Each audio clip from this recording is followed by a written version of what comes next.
white flowers smell great. I like the purple ones. Got the carpenter bees. Busy. Busy, busy, busy. I think there may be asters. I don't know. I gotta look up what aster looks like. That's what comes to mind though. I thought these were stinging nettle at first. The leaves are similar, but these don't got any spines.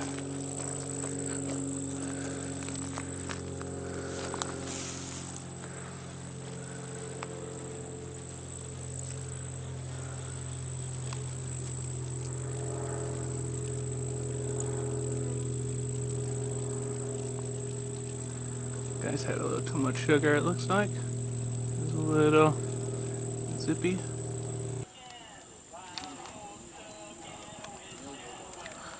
So the question is, how many beans can I cook at one time and not have them go bad on me in 100-degree summer heat with no refrigeration? Yeah, so this is gonna be kind of, I guess, canning this thing. This is gonna be some, I don't really know just yet. I'm thinking it's either gonna be some red bean and tandoori chicken red bean or jerk chicken red bean. So that's 1 pound of red beans and 1 pound of cranberry beans. I hadn't heard of cranberry beans before, but Walmart sells them now. They didn't before, but now they do. They look to me like a mix between a pinto and a red bean, kind of like a magic bean. You know, a cranberry bean is one of those magic beans that you get when you're like a pinto and a red bean are apparently maybe the same variety, you know, just slightly different mutations that people keep doing, but they can cross-pollinate, which I think they did for the thing. Here's some beans I'm growing. I tried a fall bean crop just to see if it would work, and they're growing, but not that well, and the vast majority of them got eaten down by the crickets and the grasshoppers. There's way too many grasshoppers to do a fall crop, you know. It's got to be a spring crop. Granted, you got enough time-wise, you know, you got 90 days of good weather in the fall, but there's just too many grasshoppers.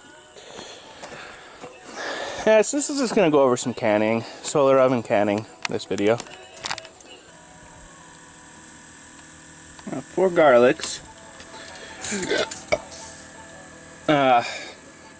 1 garlic per half pound of beans. I'm gonna give them a medium chopping, and then toss these in with the beans out there that are cooking. And then the same thing, toss in some, that's 4 onions, 1 onion for each half pound of beans. And then I got 3 pounds of chicken. Boneless, skinless chicken breasts. They don't sell them in 4-pound bags, so I got a 3-pound bag, you know. These are frozen, but they've been sitting out all night, so they're thawed now. Which is why I'm actually boiling the beans with wood. You know, I don't want to leave these uncooked all day, you know. So I'm going to be doing a fire cooking at first to kind of get these safe before I put them in fresh thing of cans. Before I put them in the cans and put that in the solar oven. That's kind of scary. They're almost done. Already. A bunch of bay leaves. That'll show. Oh yeah, there it is.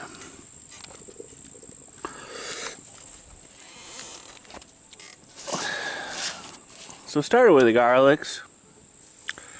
because they take the longest to chop up. I wanted to give the beans time to do stuff before I started adding stuff to them. Leaving the water in there. You know, I did a pre-soak overnight.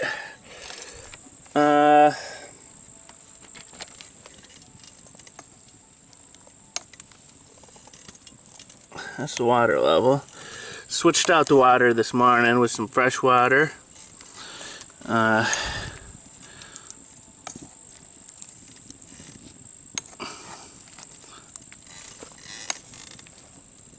I might as well pull these bay leaves. I'm gonna get rid of these bay leaves.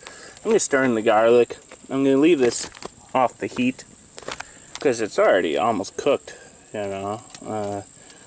I still gotta put in some onions and some chicken and some jalapenos and some seasonings and some lards and other stuff. So leave in the water because that's nice syrup. It'll thicken up, you know, and it's also got vitamins and things in it.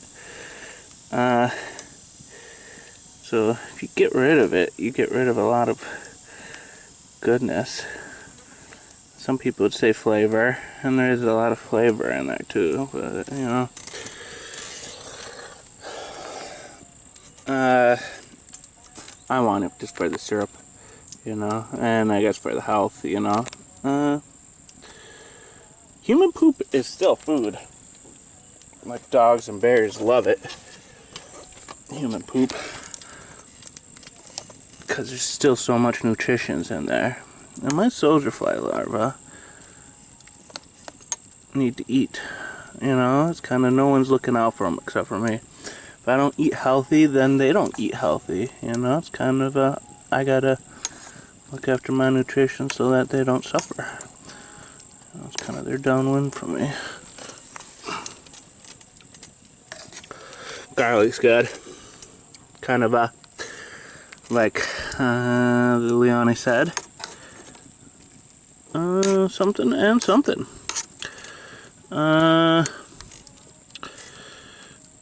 Vampires are death. You know, death in the night. And garlic repels it. Best way to keep the death at bay is smell like garlic.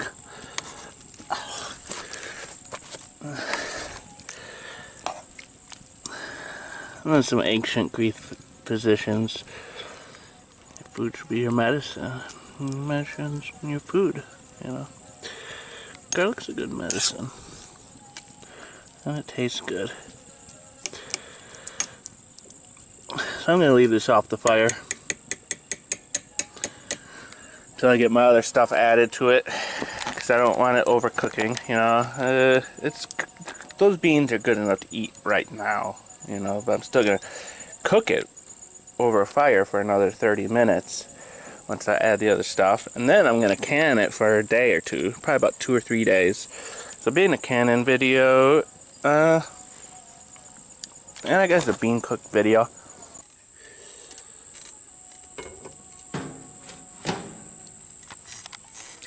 So that's half the onions. That's 2 onions. And there's the other 2 diced up. The problem is that this is about full. And this is a lot of food right here. So this is like a 2-gallon, 3-gallon pot. Something like that. So I'm going to transfer everything into this pot. And then cook in this pot, because this one's just going to be too small. You know, I still haven't added the chicken or the other things. These flies are raw. 1 spoon, 2 spoon, 3 spoon, 4 spoon. So that's like 1 spoon for every ½ pound. I'm going to give it 1 spoon. 2 spoons, so that's like 1½ spoons of lard for every ½ pound of beans. Look at this. some chipotle. So this is a lot more food right here. These ones are diced so that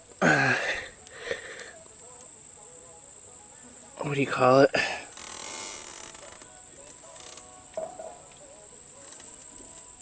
Something. Oh, so they don't need to be cut. With some jerk seasonings. I took the top off.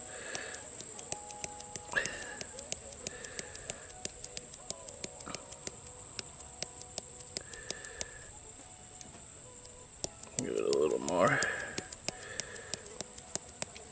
Probably like 4 teaspoons or something. 1 teaspoon for every half pound of beans. So these beans are still hot. So I'm gonna stir this up with the spoons.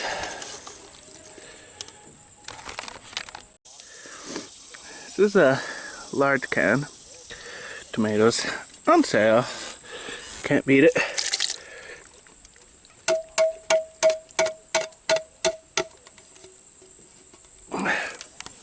Mix those in.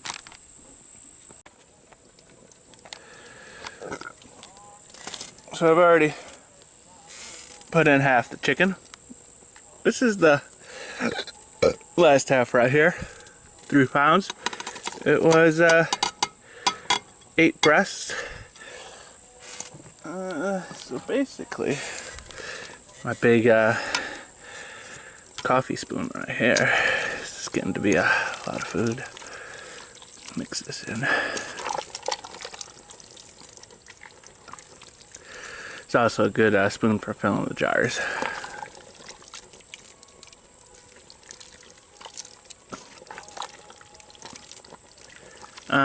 So it's like 2 breast patties per half pound of beans.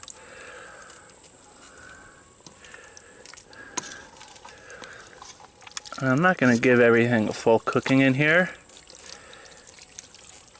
It's basically a mixing pot, and a mixing pot where it's heated.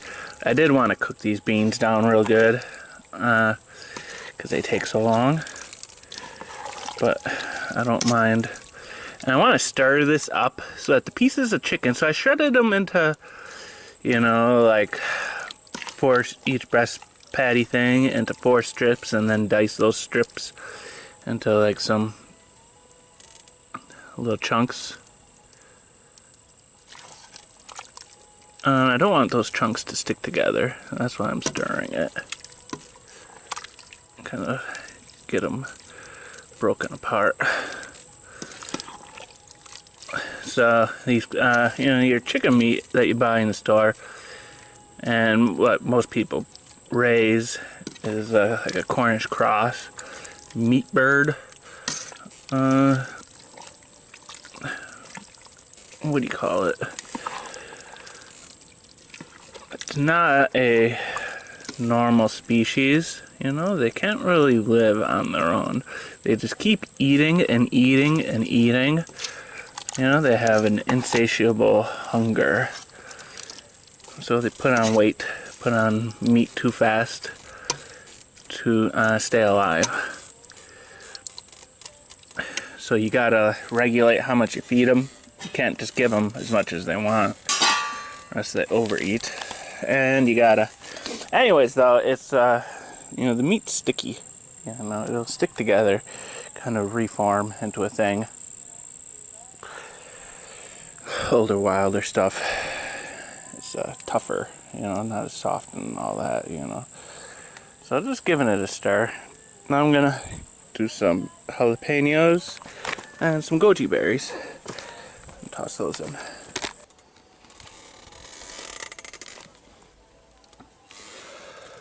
Plate of goji berries. Very nice. Not really I mean, it's a slight simmer, kind of right on the edge of the fire.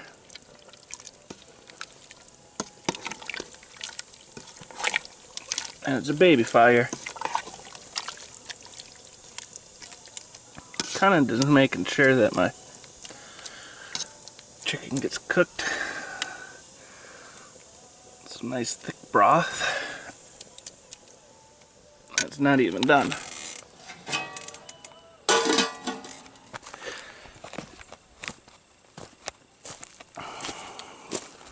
Got a couple tomatoes, but not enough to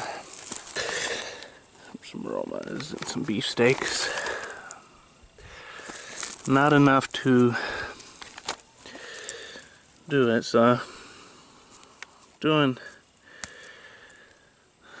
jalapeno. This one's about to ripen. So it's got a can of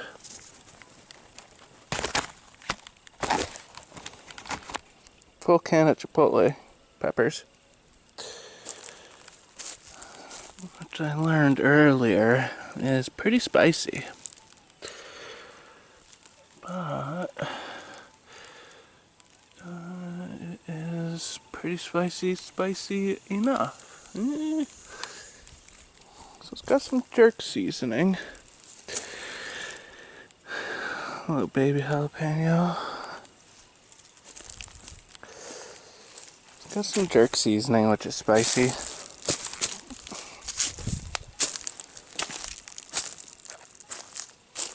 But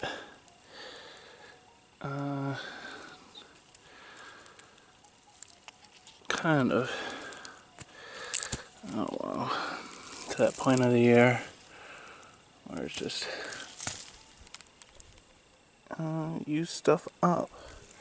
So giving it some, I got a big bottle of this. This is stocking up 2.2 pounds of chicken stock. I'm just gonna give it a little bit of this. Really what this needs is salt. I haven't added any salt. 2 tablespoons of chicken stock.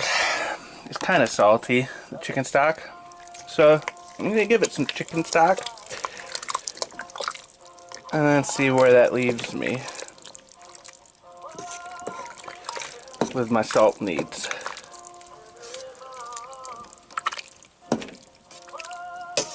Oh, 4 bulbs of, 4 onions, 4 garlics, 2 pounds, 1 pound of cranberry beans, which is like some kind of a hybrid, I think.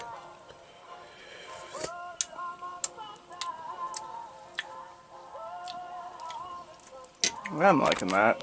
Still needs a lot of salt though.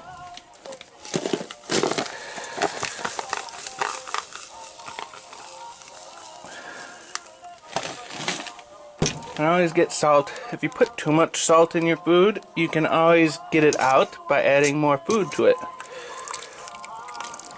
Easy peasy. Give it some flour, give it some more beans, give it some more onions, kind of whatever. So you can't really add too much salt.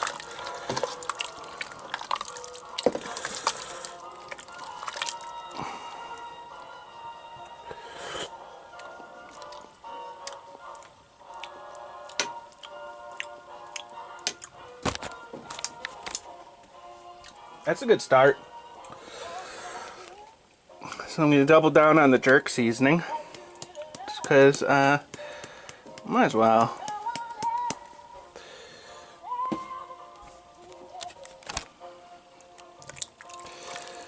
So this is about 2 gallons of beans. 3 pounds of chicken. Dry beans is 2 pounds of dry beans. But that's dry. This pot is probably about 10 pounds of food.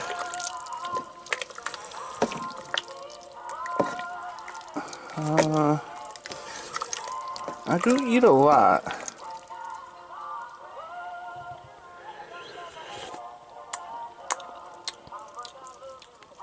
Ooh, that's got some kick to it now.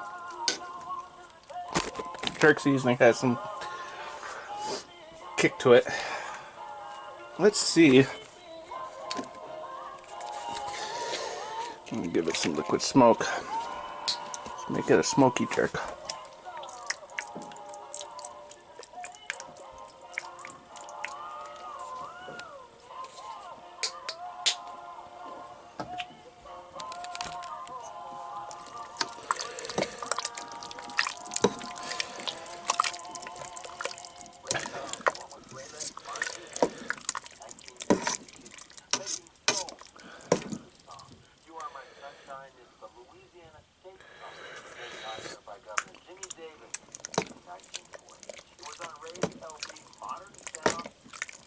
Yeah, I'm gonna call that done.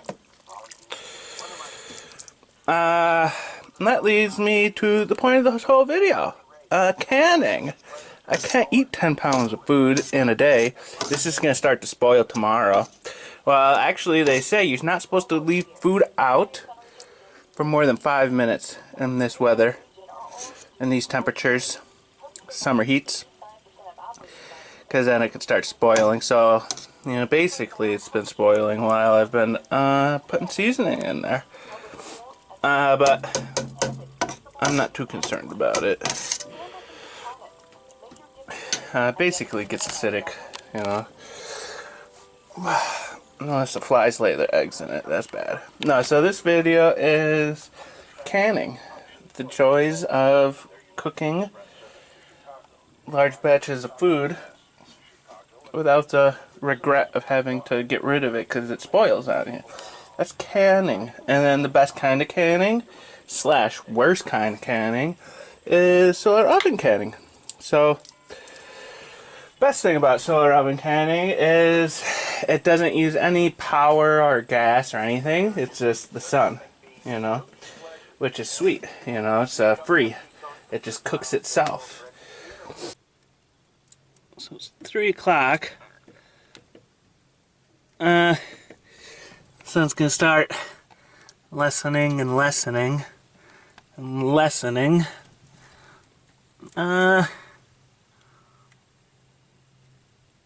These guys aren't boiling, but they're close to it.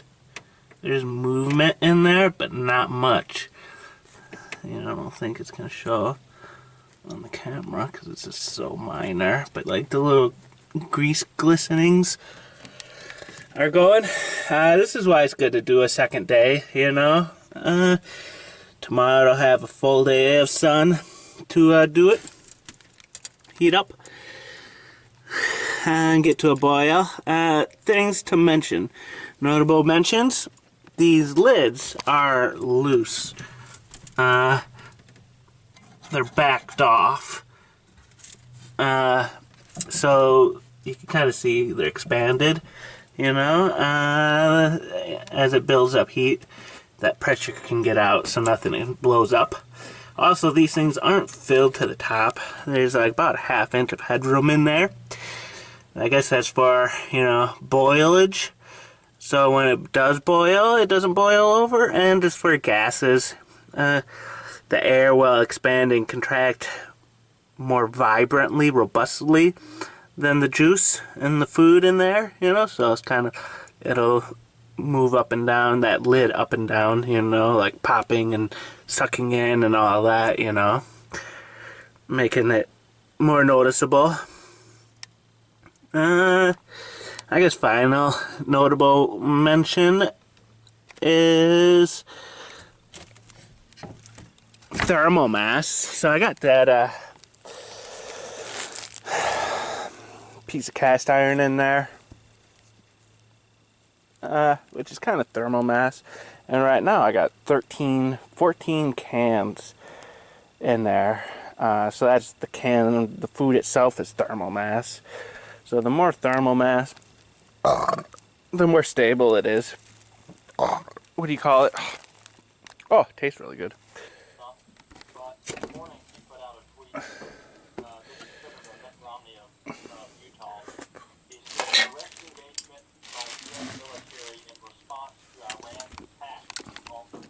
Very nice.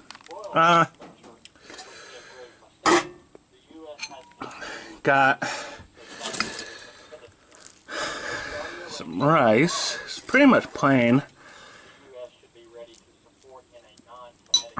I put a dash of soy sauce and a spritz of oil in the pot.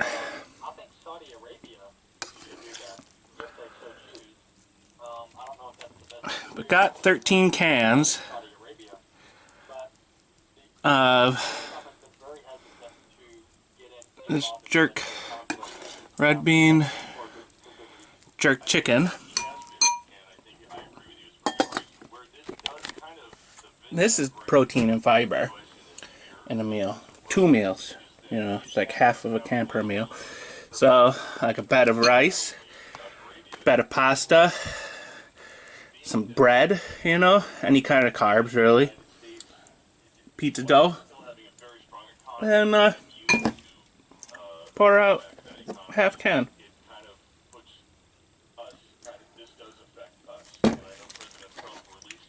Very nice.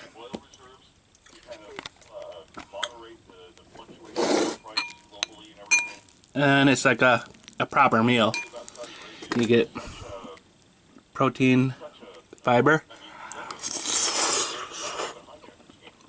from there, packed with flavor, and then a nice, tranquil, you know, no real flavor carb.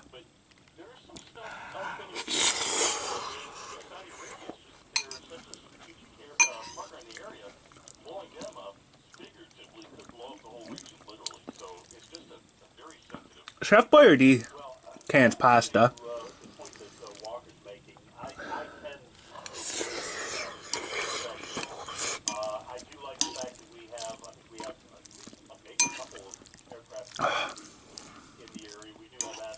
And I'm pretty sure I've seen, what do you call it?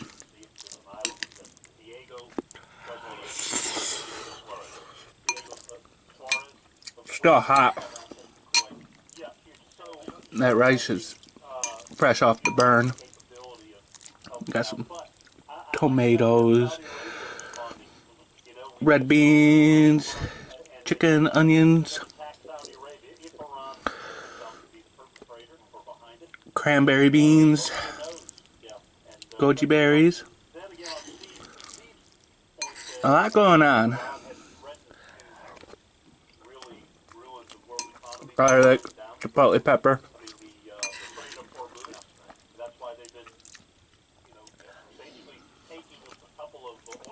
Pretty sure I've seen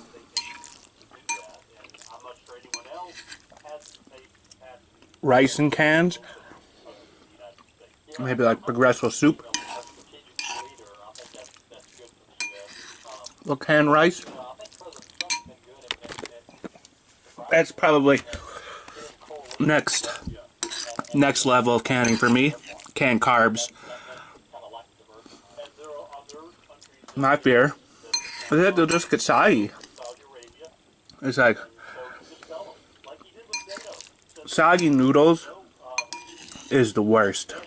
The texture and taste of a soggy overcooked noodle. Overcooked pasta is just nasty.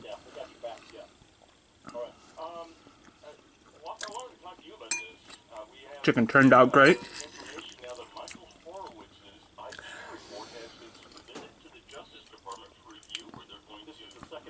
So this was canning in the oven for a day.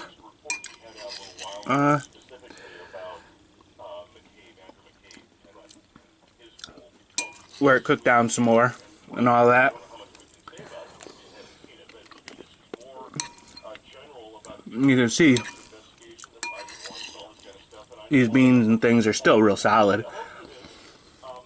Nowhere near falling apart.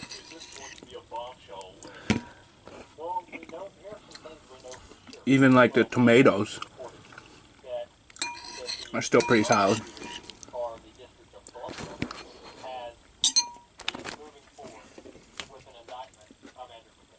12 more of these cans out in the oven. I really don't got a spot for them in here. 12 cans takes up a lot of room.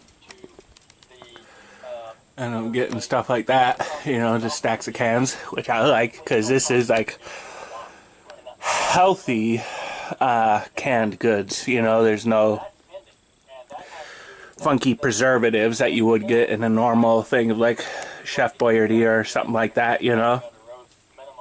And there's no, you never know on these lids, you know, but there's very little contact between the lid and the food itself, because you know, the half-inch air gap.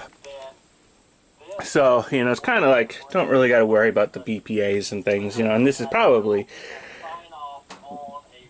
BPA free and safe and all that chemical like silicones, you know, that they use for their seals. So it doesn't get hot enough, the solar oven, to damage these liners, lid liners. You know, I get 250 to 320, that range. 275 I like. I think that's pretty good. And this is probably, silicone's probably rated for like 500 degrees or something. You know, not even half what it takes to damage it, you know. Mark III solar oven, that may be a concern, you know, doing more upgrades. But Mark II, nah, it's safe.